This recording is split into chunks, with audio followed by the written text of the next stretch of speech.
Let's go. All right. The not M4. It's the 416 we have at home. Okay, 150.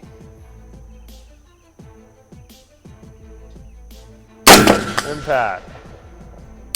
Impact. 200. Impact. Impact. I'm there at 250. Okay, that was on the left edge. Good elevation. Impact. We're ready at 3. Okay. Elevation is on the lower quadrant of the plate. Windage is perfect. Impact. Okay, at 350. Huh. That was on the low left corner. I think it was a miss slightly off the left. Impact on the bottom right corner on that one. One more? Yeah. Impact dead on. Okay. All right, well, we're on at 4. Impact. Hit the berm? Yep, just short. Impact. Okay. Yeah, so the Taiwanese T91 is a short stroke gas piston system. So it's not a DI system like the M4, M16 types, even though it looks like it. But what I'm feeling, Josh, for a 5.56, it recoils a lot. All right, 450. Impact. Impact. Nice. All right, let's do 500. Impact. Just off the right edge, just squeezed by. Just off the left. Just off the right. All right, I'm just gonna hold one spot, all right? Yeah. Yeah. Was that a no? No, you hit it, Oh, okay. All right. Yeah, it was like you got an impact. It was barely right, barely left, barely right, and then settled and taken. Ah, it happens, man. Yeah. So, I mean, these should not be confused with the Wolf A1 uppers. They're pretty similar, I would say, with a few differences. Obviously, the gas block is slightly different in design, but the operations is entirely the same. All in all, honestly, it's an interesting system. It's actually had, as a piston, AR type.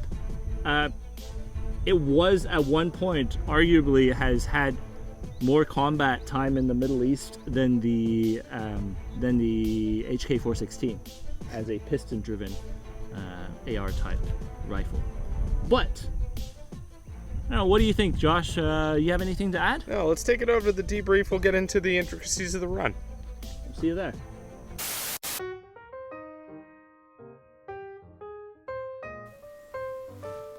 Well, hello there. I was only at the local caravan searching for a delicious vintage. I hope you're enjoying the show thus far. Shows like this, they're made possible by Slate Black Industries. But more importantly, we have the support of the patrons of Patreon. That's right, this magnificent group of men and women.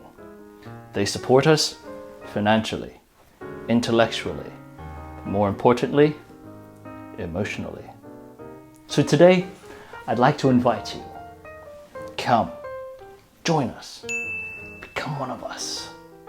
Together, we could discover the intricacies of firearms development. But if not, that's okay. We'd be just as happy to hear from you in the comments section below.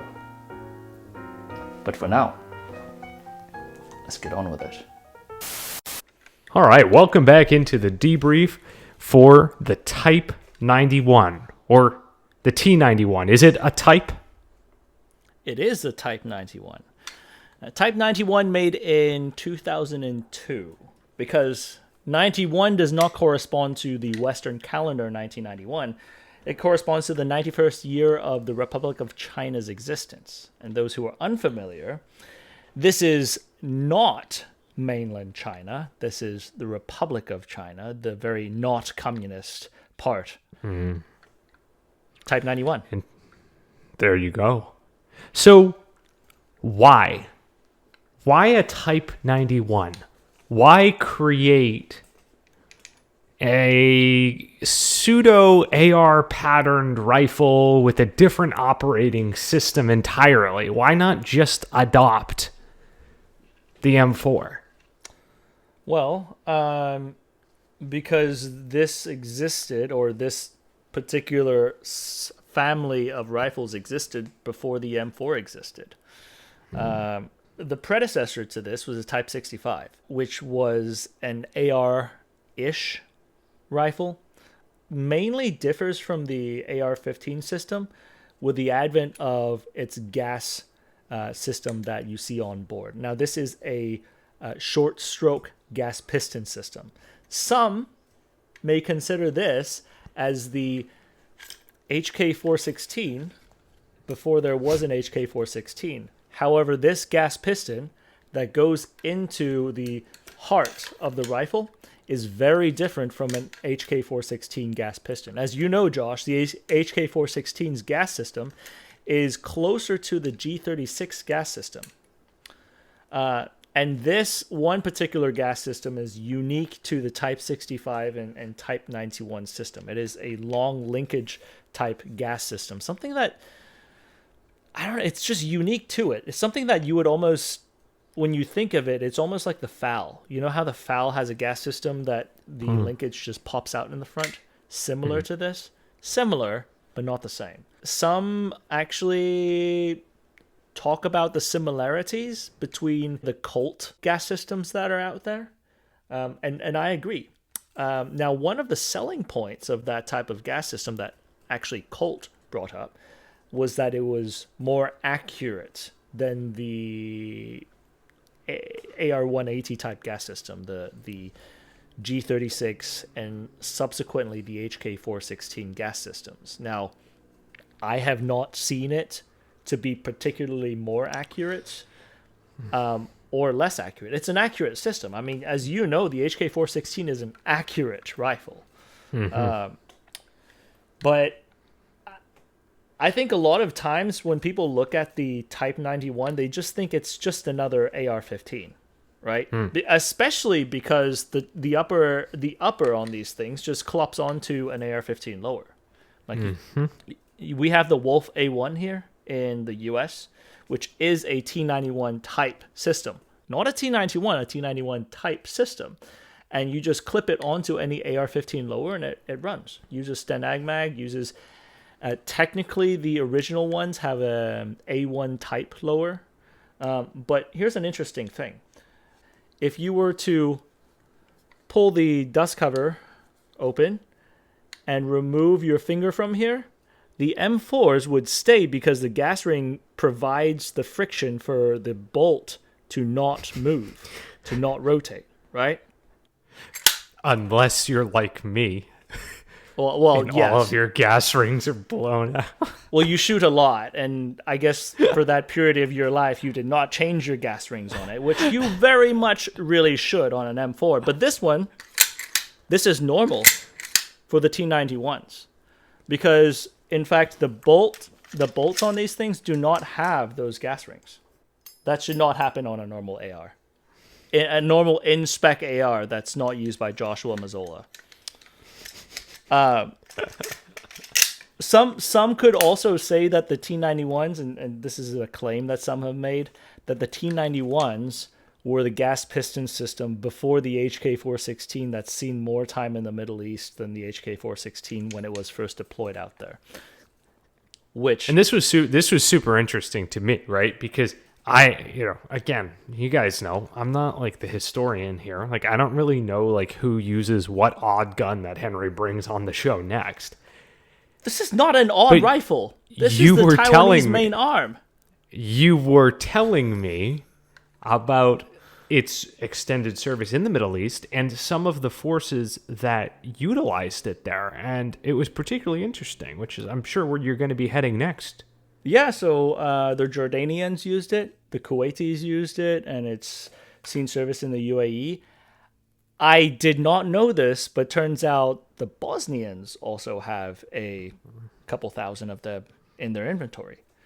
But at the end of the day, I mean, it's a reliable gas piston system. Probably a competitive price compared when you're, let's say, competing with the HK416 or even the Colt M4s. I'm actually surprised that it is not more well-known, per se. Maybe it's more well-known because, in the East, you kind of look at this, and this is the main arm of the Taiwanese military, kind of like the Howas or the Type 89's main arm for the Japanese, or the K2s for the Koreans. So you see that in the East, but in the West, I think it's largely, almost not really entirely forgotten, but sidelined, maybe. I think its similarity and outward profile to the standard M4 system or standard AR system probably, at least, I mean, for me, whenever you showed me a photo of it the first time, I just thought I was looking at an AR with something weird going on in the handguard area.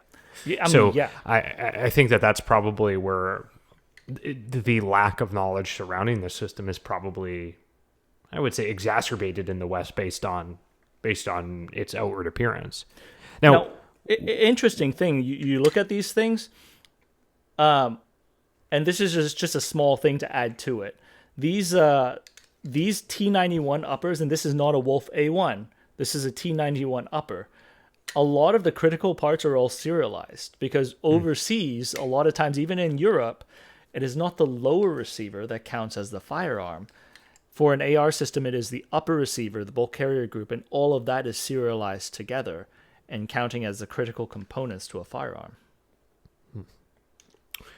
So we've talked sort of at length about the recoil system and the gas system for this particular setup, or at least the operating system as a whole. While we were doing the run, one of the things that I remember that you said to me was, man, this thing is recoiling a lot. Mm-hmm. Walk us through, like, what is the recoil impulse like on this particular firearm, and how does it compare to, I don't know, just like a standard rack M4 or carbine that, say, most of the viewers might be familiar with? So, I've shot one of these things with a shorter barrel, and it recoils significantly less. Spoiler alert. Let's look at AKs. Let's look at a rack AKM, a Wasser, right? They're overgassed for a reason, for a military reason. And particularly these T91 uppers that come from T91 Tactical in the States, they are overgassed. And they, at T91 Tactical, actually overbore them even slightly more.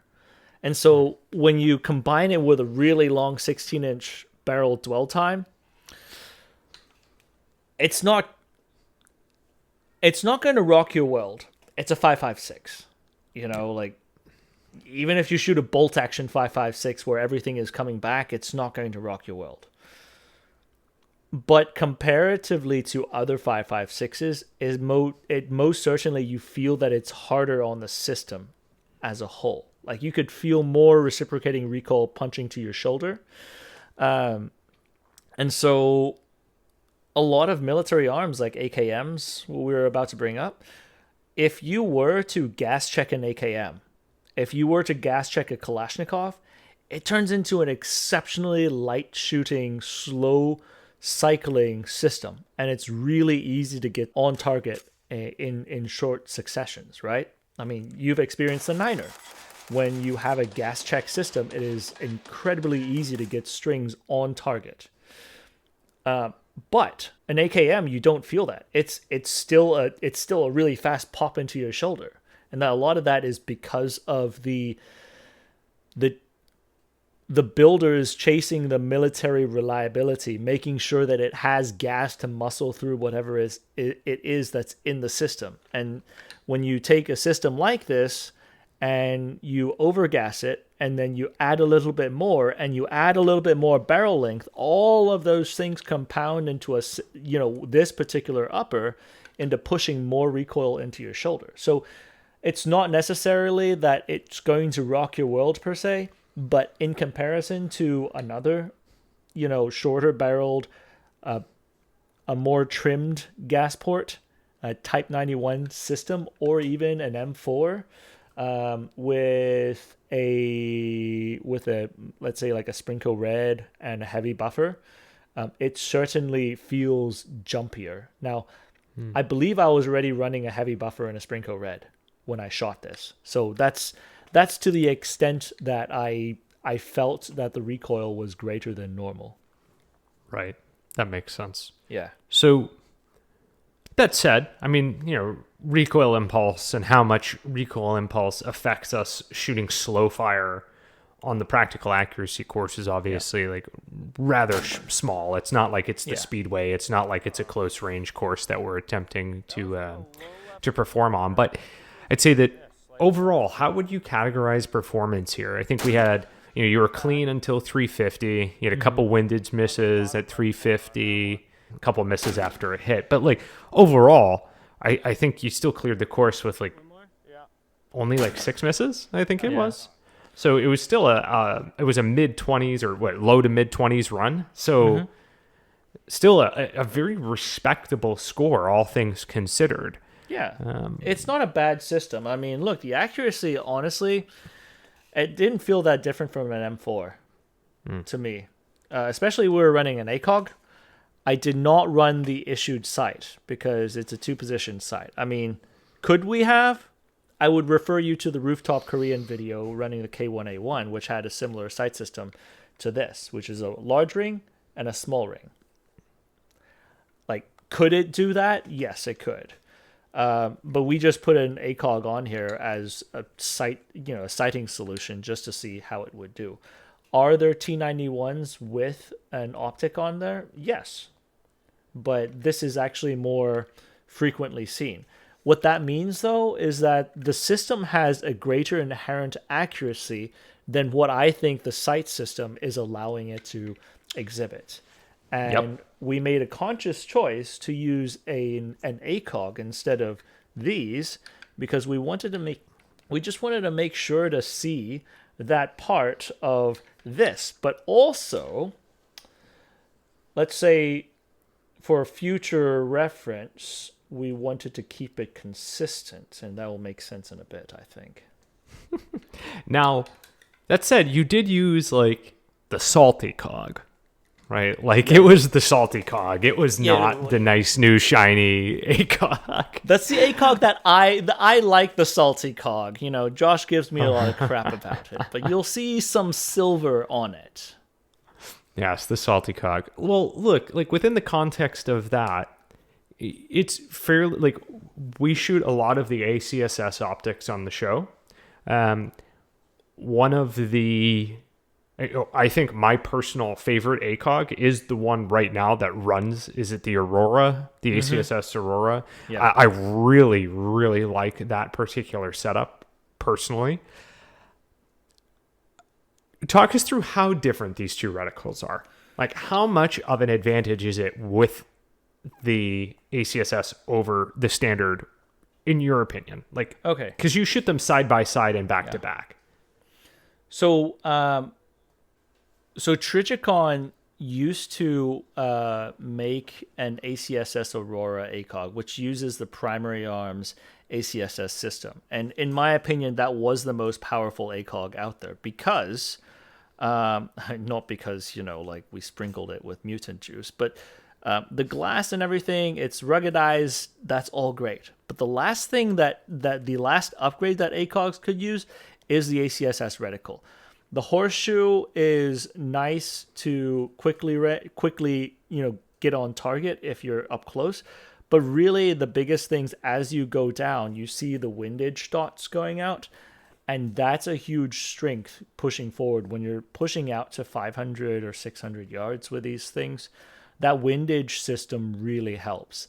And on UKD range, on unknown distance ranges, if you are looking at torso-sized targets, the bars going down actually are auto-ranging bars to where it is the distance between an average adult male's shoulders. So if you're aiming at a target and that bar fits the shoulders, automatically you are right next to the number 6. You know he's at 600 meters away. You bump for windage and you drop the shot. As a system, that is extremely intuitive when you're talking about shooting targets. And this is not something, we don't shoot UKD humanoid-sized targets on the show, but as far as a combat optic goes, that is a very, very powerful function to just keep exactly the functions that you need, ranging, and then windage onto that one reticle and put it in a ruggedized package. And it's a shame that it's discontinued at this point. So I'm forced to use these old surplus Marine Corps optics, the Marine Corps RCOs that I have on hand, proudly, after its service overseas, and we have to make do. So the rifle as we shot it was very much like, I don't know, a 2005 kit, Yeah. right? It's very much 2005. Without going totally crazy and bringing it to 2023, but let's say we were just going to try to get it to 2015. I don't know. Get it a little bit more modernized, not go completely crazy with it. Or maybe we say we go completely crazy. And what are you doing to this thing? Is this a rifle that you would put in inventory and say, with these changes, this would be something I would keep, hang on to, and shoot? Okay, now, Josh, you know me.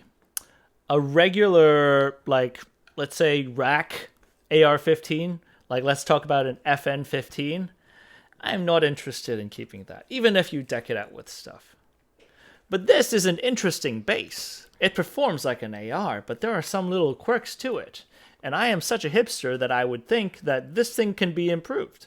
You're right. It's like a mid-2000s era. It's pretty good. I mean, as a comparison to the M4, let's say the XM4, the first pattern M4s with a carry handle, this is not bad because you already have the flat top in here. If you could shorten the barrel a little bit, drop this standard muzzle device, the combo brake and flash hider device, and put some type of suppressor muzzle device in the front, you can continue to use the gas system. The problem with this is that it's a non-regulatory gas system, meaning you can't adjust the gas like a FAL. So probably you'd have to use something like a flow-through suppressor in order to use the gas system. Right. I'd most certainly use an actual rail in the front, M-lock it up, instead of using these ad hoc Picatinny rail systems on it. The back end is fine. I would use a better sighting system. Quite frankly, I think the ACOG is an excellent option. And as far as the lower, really it's an AR-15 lower. I don't see anything that you could do to it. And then add some Slate Black Industries stuff on it. And, There you have it. When are we going to show that one, Henry? in due time. In due time. All right, guys. Gals. If you enjoyed the video, be sure to do all the normal YouTube stuff. Like, comment, subscribe. Tell Henry that he is indeed a gun hipster. And of course, be sure to check us out over on the 9-Hole Podcast. That's 9-Hole Podcasts. Okay. Yeah. Until next time, we'll see you on the range.